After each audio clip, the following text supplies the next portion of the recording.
Okay, but before I do, welcome to Kung Fu Half number 2. So, I was doing TikTok live and they cut the feed. Period. They straight cut the feed. Now, I was doing a martial art demonstration about a 3-man attack and I was using kamas. These are wooden. Now, granted, in my hands, they could be classified as dangerous weapons since I am a martial artist. Alright, I've been doing martial arts since I was fucking 7 years old. I know what the fuck I'm doing at 47, so yeah, they're wooden. They're dangerous in my hands. But for all training purposes, this is like silver metallic tape, so it looks real. They're not real. Alright? Just getting that out of the way so that I can continue. Now, I was teaching people about formation and where you stepping and where you standing is very important in a freaking fight because it's a whole lot easier to fight right than to not fight at all. Alright? And if you're gonna fight, God knows you need to know what the hell you're doing before you get into something that you can't get out of. So what you have behind me are these tomato grates. I was teaching you the do's and don'ts of this. That's a don't. This is a regular do. That is a don't. And I even did it slow for you so that you can see that's not something that you do. Now we're going to pick up where I left off on defending yourself. As always, the guy behind you is your most dangerous opponent. So I'm sorry for everyone who's not with me on TikTok and you're here on YouTube, Instagram. This is where it is, alright? Instagram doesn't really give me any problems unless I'm behind the wheel with my car. I can respect that. TikTok just cut my feed. No excuse other than community guidelines. So, okay. We get that. I guess when I go live, I'll only go live on Instagram if this is how it's going to be. That was only my 3rd live for TikTok. Now, let us begin again. In battling with weapons and you have 3 attackers, your positioning of where you are standing is the most important thing that you will need to know in a fight outside of this and not doing this, because that's going to happen because kamas will cut your ass to pieces. So you keep it like this. You don't do this and then do that. That's the don't. The part where it's going around like that, you don't do that. You will never in your lifetime be in a situation where this will be effective. As you can see, they just nicked me twice. Boom, boom. No, you're going to cut off your fucking arm. So you don't want to do that. Now, back to where I started at on the video. It was cut live feed. This elbow is the guy that's the closest to me. This guy's my next attack because he's like 1.5 steps away. This guy's at least 2.5. And if you're not counting arms and legs, which these things do not have, boom, this is your logical step.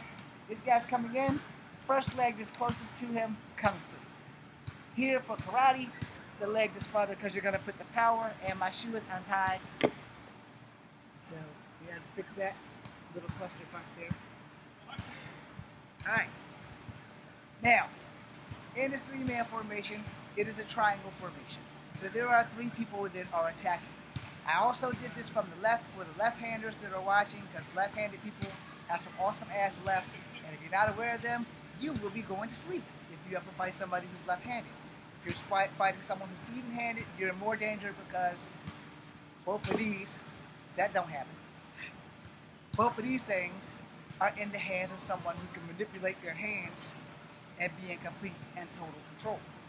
So, while you're in a fight, this is possible, this and that is not. So you don't want to do this. You see how it goes across there? You're going to hurt yourself.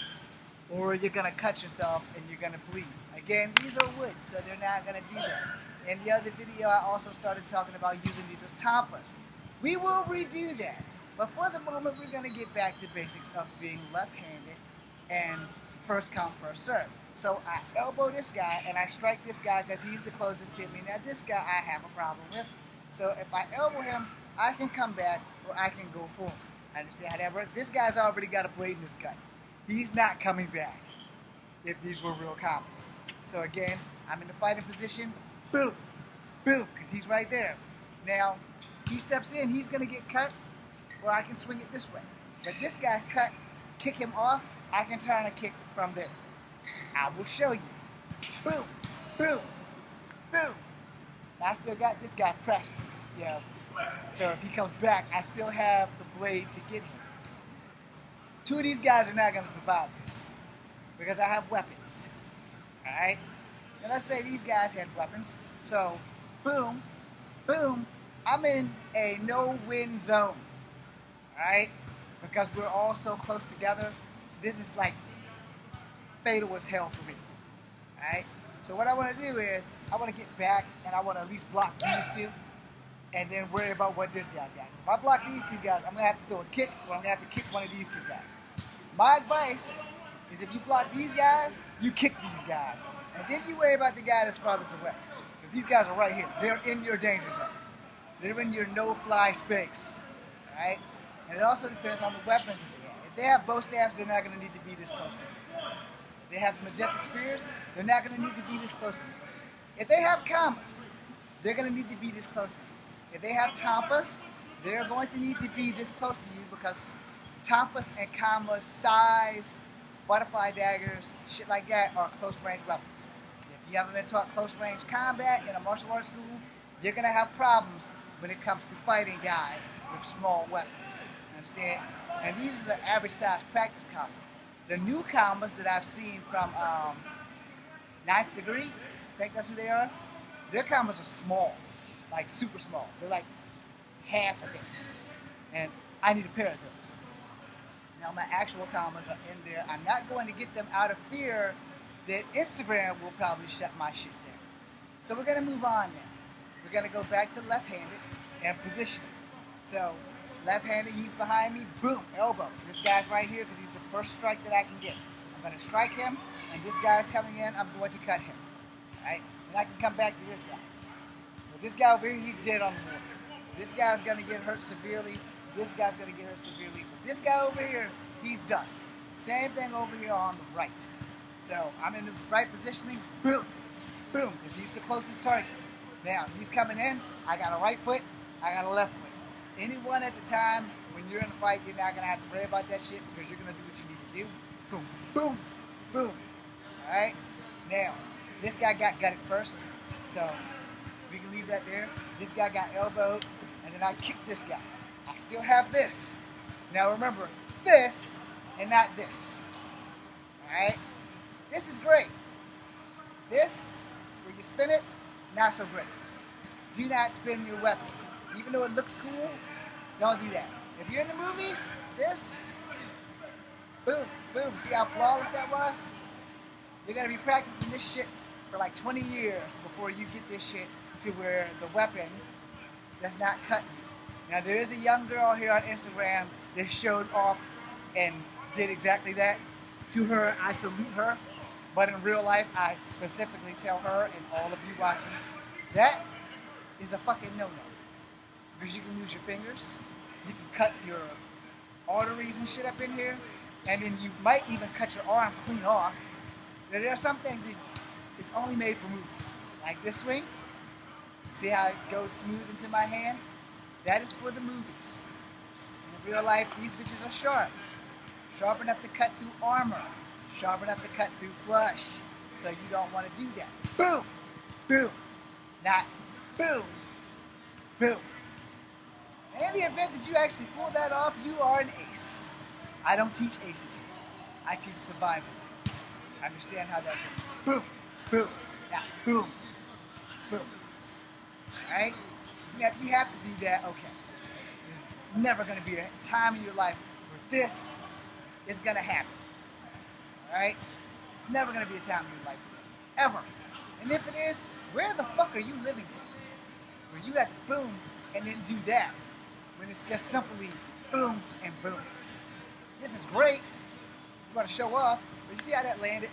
It grazed across my entire arm and it could have ended something. You know, it could have slit my wrist. I could bleed out on my own because I tried to be a badass. And all I had to do was boom and boom. And see, both of these guys are alright. This guy's dead because I just gutted him. This guy's going to die next. That leaves this guy behind me, who was the most dangerous because he was behind me. You know? Boom, boom, boom. No. Remember that. Now we're going to transfer these things into tampas. These are not tampas, these are practice combos, but tampas are the police baton. I do not do inside to out, I do outside to in. People will teach you differently. Go with whatever you feel natural, because sometimes this works, sometimes this works. But if you look real carefully, if you don't get full extension here, you're gonna hit your ribs. And if you go full out and don't get that full extension and you hit your ribs, you're helping your enemy out. Boom, boom. So that one would have worked. Boom, boom. That one's definitely gonna work. Boom, boom. See, that side. Boom. There are gonna be times in a fight where you're gonna have to do some unorthodox shit. Boom. That would be that one. Alright? But from here, boom, and there, I can go there. But once I can get here, I can jab from here and I can come and get this guy. But the fact of the matter is my positioning is gonna be everything. So I've elbowed this guy, plus I've butted him with the end of my weapon. Boom, I got him, and I can get him here. Now, there's a lot of things you can do with tonfas that I'm not gonna be able to show you because these are not tonfas. But you can hit them, or you can hook them and pull them towards you. If you pull like boom, boom, you know, you pull them towards you. So you've done that. Now you still gotta deal with this asshole that's coming. So boom, boom, boom would probably be your best bet. So boom, I've hooked them with the hook of the tonfa. I've hit this guy. This guy's still coming, inside to outside, because this guy's still right there. So I gotta do some unorthodox shit. Alright? Now, for those who don't get that, sometimes unorthodox shit saves your ass. And sometimes you don't have time to worry about perfection when you're in a fight. And 9 times out of 10, you're not going to be thinking about none of that shit when people are coming at you. So again, with tonfas, boom. Now I got both my tonfas expanded. This guy's got it and this guy's got it. This guy has to get the next weapon, which is my body. Alright? Now also, I would like to stress this, because a lot of people aren't going to teach you this shit, but I'm going to teach this shit to you because I'm going to teach you the truth. Alright? 9 times out of 10, these things could have been taken from you when I got right there. Because they could have caught them and got a grip on them. And if they're stronger than me, they're going to take my weapons from me. Alright? So always remember that anything you bring to a fight can be taken from you and used on you. So the only true weapon that you are ever going to need in a fight is your skills that God gave you. Let me wave really fast. Okay, I'm not waving. It's trying to wave, but it won't let me wave. Okay, screw it. There's your wave. Anyway, the thing with a 3-man formation is that your body is your ultimate weapon. So you need to be knowing your position. And you need to times your arm plus their arm. Because if these guys are taller than you, they have more reach. Doesn't mean they're going to beat your ass. It's a big black bird over there. Doesn't mean they're going to beat your ass. It just means they have more reach. So this guy's like 5'9", who's taller than me because I'm 5'3". This guy's about 5'8". I got problems. They got reach. Now I need to know how to use their reach against them so that it doesn't hurt me. Alright? So if he throws a punch and it's his left and he throws a punch and it's his right, it's pretty much they're both going to be aiming for my face. The chances of me getting out of the way of both of them is slim to none. That's reality. The chance of me getting away from at least one of them is 1 in 1,000. And remember that 1,000 things can go wrong before one thing goes right in the fight. But the problem is I have 3 guys. Still got this guy over here. Both of these guys throw a punch at me at the same time. I need to be able to get the fuck out of the way. The best step is out, because I eliminated them hurting me, but I've gotten them close together, which means if they don't hit each other's hands, they may be able to switch guard and come at me this way. Now I did eliminate one problem, and that was that guy, because I got out. You know, I got out and I got away so that these 2 guys would collide with each other versus colliding with me. But in the event that they sidestep or step short and they both decide to turn, now I'm over here. This guy still has more work to do, but these 2 guys are still on my case. Right? And so you need to understand how that shit works. Because you don't want to get caught to the rock and a hard place, which you already are when you have 3 guys on you. Alright? Now, if these guys are 6'2" or whatever, they still have longer reach than me. So I need to be prepared. Now let's say I know these guys are here, but I don't know this guy's here. I have gotten myself into the habit of throwing an elbow backwards first. Alright? Just in case. So if I'm standing here, boom! I don't know that guy's there, but I'm assuming that there's always more than one. And usually there are. And if you've never been jumped before, This is a lesson for you right now. The guy behind you is the most deadliest guy on the fucking planet. Even if he can't fight his way out of a wet paper bag, it doesn't take much for him to turn the tide. Because if he grabs you, you're fucked. Simple as that. You are fucked. Alright? Now the thing is, you gotta understand, in this situation, there's three angles that I have to worry about. So I have to worry about my own angles. I have a triangle position of attack, which they are in. My first angle is here, because he's right there. My second position, it depends on which one of these guys is closest to me, which in case it's this one. So now I have a decision to make. Do I use karate or do I use kung fu? Because somewhere along the line, I'm going to get hurt if I don't pick a martial art at the moment I'm fighting. So this is why I say you need to be well-rounded in your martial arts. This elbow here, my next step if I'm doing kung fu, closest guy to me is this front kick. It's a kung fu kick that's going to a knee or a shin. Alright? It's going to launch him forward so I can elbow him. I still got to worry about this third motherfucker right here. I still got to worry about him. But the two immediates, boom, boom, I'm done. Now you see I leaned up on this guy? I leaned on this guy for a reason. Because this guy's still coming. I can use him to stop him, but not so much him. So I elbowed him, I bent him down. This guy's coming, I kick him. When I get this guy, he's still coming. I can maneuver him in to his opponent by grabbing him. If I elbowed him and he's taller, then he's going to bend over. When he bends over, I'm going to grab him by the back of his freaking head, and I'm going to boom, and then push him in towards that guy. It looks like a very good choreographed Jackie Chan movie. Now I got to worry about this guy, because he's still going to recover.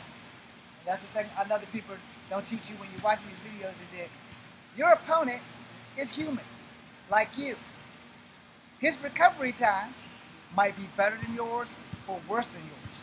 And you're going to find out when the fight starts how good his recovery time is. Same thing with this guy. So when I elbow him, boom, and I kick him, I need to have a awareness of where this guy is. If I elbow him and he falls, we're good to a degree. If I elbow him and he doesn't fall, he still has an opportunity to grab me, alright, while this guy's coming. And you will be distracted by all three of these guys because your senses are going to pick up, your sight's going to improve, your hearing's going to improve. That's pretty much the only thing you have to worry about. Your nose might improve, you might be able to smell them, but you don't really want to smell them. So, boom, he doesn't fall. You see, he's not falling. So this guy's close, boom. This guy's still coming. I still have this guy as an option. I put him in front. This guy comes back, boom. I still got this guy. Boom, boom.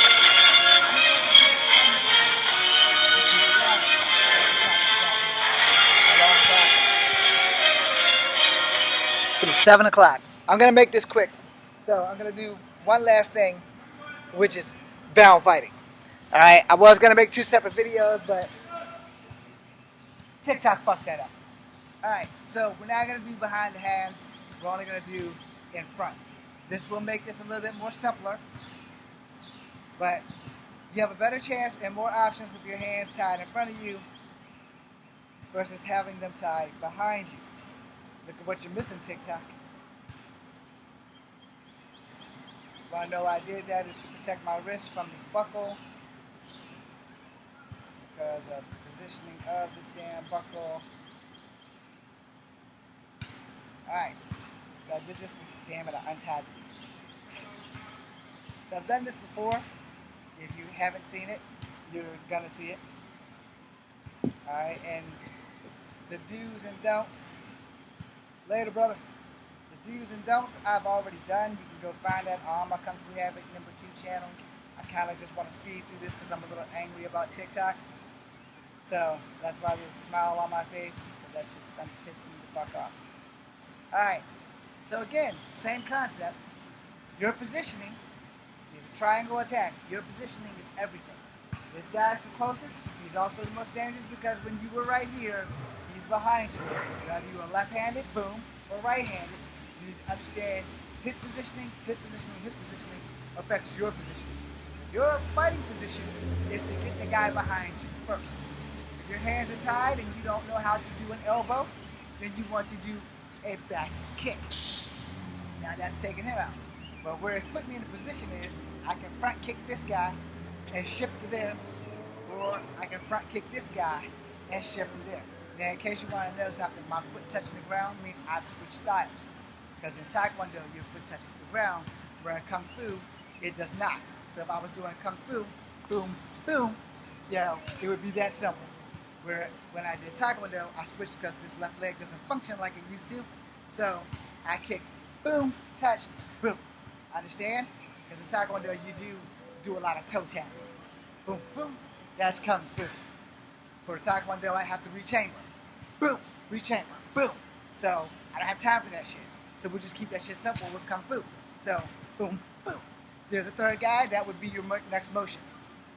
Third guy's on the ground, so we don't have to worry about him. Unless somehow or another, this thing actually becomes alive and naturally grows and goes around there. It's not going to happen.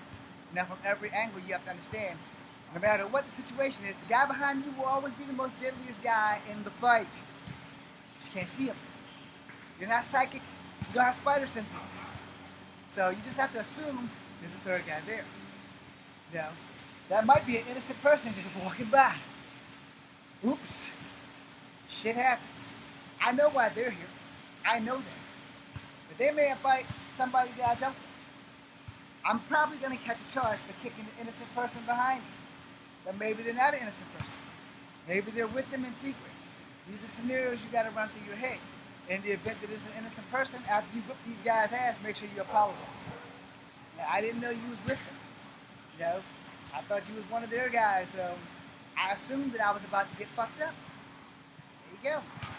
And again, you have your hands blocked. So again, I will teach you your blocks. High left, medium with knee, low left. High right, medium right with knee, no to low right. Okay? And in those events, you know, if someone's throwing like jabs, boom. You know, if they have two heads, you have two heads too, and your hands are effectively together. So you need to learn how to work them as a team. So if you've done Tai Chi, then you know this position.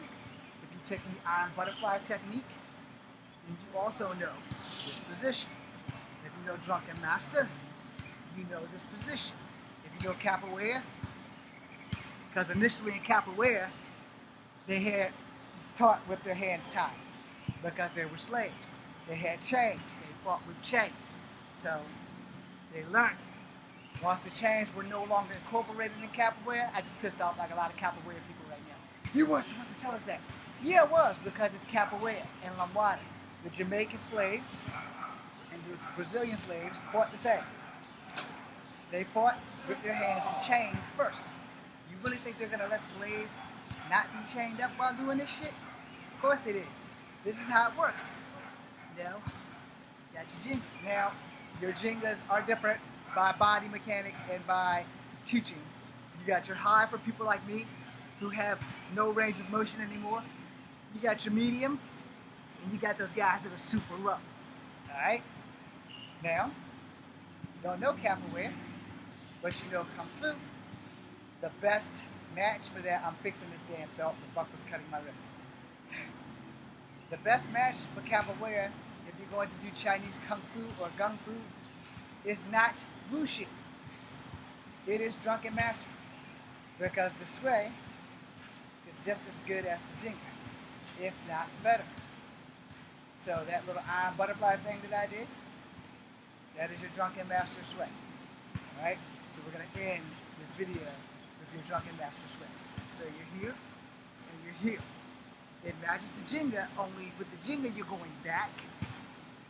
This Drunken Master, you're going from side to side. Understand? That side to side motion is pretty much the same thing as that. Now the only problem is with Capoeira, they're a little bit more acrobatic. With Drunken Master, not so much acrobatics as, you know, the sway and the force that you can build behind it. You can do a lot from a Jenga. You can do equally amount from the Capoeira Jenga as the Drunken Master. Sorry, a little bit pissed off and a little distracted. Anyway, so that I end. Final thing, you know, this is not a hindrance. For those who've never seen me do this, just imagine there's a guy right here. There's two guys right here. Where I am positioned If I'm here and I sidestep and elbow him, I got him here. Now I got him by the back of his head. That means I'm holding him right here. I can push these up into his throat, or I can knee him, get him in the distance to block this guy while I strike this guy, pull him again. You understand where we're going with that? And if you don't, do that. Now, again, if that wasn't enough, you push it into his throat, because you're going to catch him in the throat and you're going to push up. Now I have his head. His head is between this and that. Boom! Boom! Use him as a weapon against this guy. Then I can finish this guy. Now, it's going to be difficult because it's 3 people. They have recovery time. The reality of this shit happening to you in your life is slim to zero. But in the event that it does happen, you'll know how to use these as weapons. When you get behind the person, you're going to put it in their throat. Like so. And you're going to push your body against their body. Now, the only downside to this is those 2 guys are still alive. And they're probably going to be beating the shit out of you while you're choking their guy. So you want to not have to be in that situation.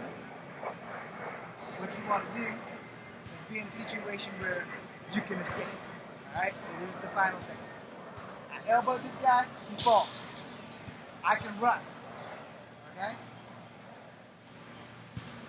Now if I elbow this guy and he doesn't fall, that's where the other shit comes in. Boom! He bends over, I got him locked.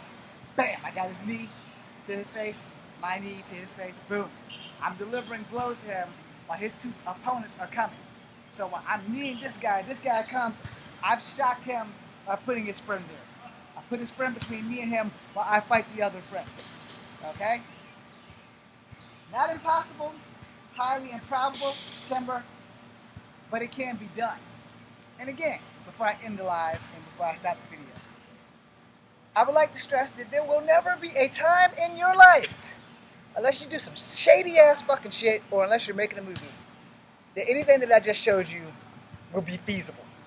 In other words, if you're making a movie, shit's gonna work. Because the stunt team and you have been practicing for days and days and days to get that shit to work. Now in real life, it's gonna be a little bit more difficult because people are unpredictable. Completely unpredictable. But know that you can still do that kind of thing if necessary with your hands tied. Now if your hands are tied behind your back, it's a whole different ball game. You know, and all you really want to do for that is escape. Now, for the record, I will give you one quick lesson on that. So, we don't need this guy. We do need this guy and this guy. Alright, I'm going to put my hands behind my back and then I'm going to end the live after this. Alright. So again, you're not going to be doing too many blocks like this. Alright? Unless you're really flexible or a contortionist. And also, what I've neglected to do, so I'm sorry, let me do it now. Please don't attempt any of this shit at home, whether you've had martial art training or not. Because behind your back is a very difficult thing. Alright? Especially blocking. You know, your range is very fucking limited. Unless you are super flexible, you're very limited. So, your dudes, you want to escape if possible. That's the first thing you need to do. You need to know what's your escape plan. Inside to outside crescent kicks, outside to inside crescent kicks are your best option because they place you in positions away from your opponent. Inside to outside crescent kick, boom. He's going that way, you're going to go this way. Outside to inside crescent kick. Boom.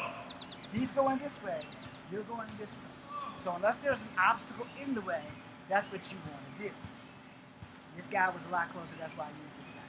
So, you know, same thing on this side. Now, if it's 2 people, you have a problem. So you're going to need to be crafty. You don't want to do any of the kicks that I just showed you. Alright? What you want to do is you want to keep this shit as good and basic as possible. So whatever leg is closest, unfortunately for me, it's my left leg, which is my bad leg. You want to strike the guy that's closest. But from there, you want to go straight to the other guy. So you're boom, boom. Alright? Now, let's go do it with the right leg now. This guy over here is going to be the closer target. Yes, I'm trying to tighten up the rope. So he's coming. Boom, boom. Now, I put myself in a position to get the fuck out of Dodge. But let me tell you where I kicked them. All belly. I didn't go for faces. I didn't go for throats. I didn't go for anything super complex. I went for the belly because if a person can't breathe, they can't fight. But if you can slow them down enough, you got time to get away. Now, if you're an ace and you don't like this, that's fine. But if you can kick somebody in the throat and then get away, then do that. I highly don't think it's going to happen. It's not impossible, just highly improbable. So I'm going to tell you what the shit did. You know, this guy here, boom, boom. Now, that's good, but you want to kick them in places that's going to stop them from getting to you because your fucking hands are tied. So you want to make sure it's always a belly shot. A lot of people are not strong in the gut. So, boom, boom. That's one. Boom, boom. That's two. It's not so much to do because your feet are leaving the ground. You kind of want to keep at least 1 foot on the ground at all times when you are being attacked. You don't want to do this because you're going to get fucked up. You also don't want to do this. Your balance is going to be off. You're going to get fucked up. For more of those don'ts, there's already a video up here on my YouTube channel. Please go check it out. Kung Fu Africa 2. Now, if you're caught in this position, the trick is, who am I going to kick first? So, this guy's closest. But if I want to add power, I want to kick that guy. So that way, the momentum, when I shift back to this guy, boom, boom. See, I missed that guy? That's another thing that can happen. Again, 1,000 things can go wrong before something goes right. I wasn't supposed to miss that guy. Like, at all. It didn't go down at all the way I planned it. Which happens in fights all the time. You can have all the planning in the world, and shit can go wrong. So now let's try it again with how I wanted it to work. Again, I want to kick this guy on the opposite leg first, and then this guy, because I want to use power. You know, so when I switch and shake my hips, the power, boom, boom. That's what I wanted. That didn't happen, now did it? But so did you see, in a fight, that shit that happened the first time can happen to you. So you need to understand the reality of fucking fight. 1,001 things can go wrong before one thing goes right. Please remember that.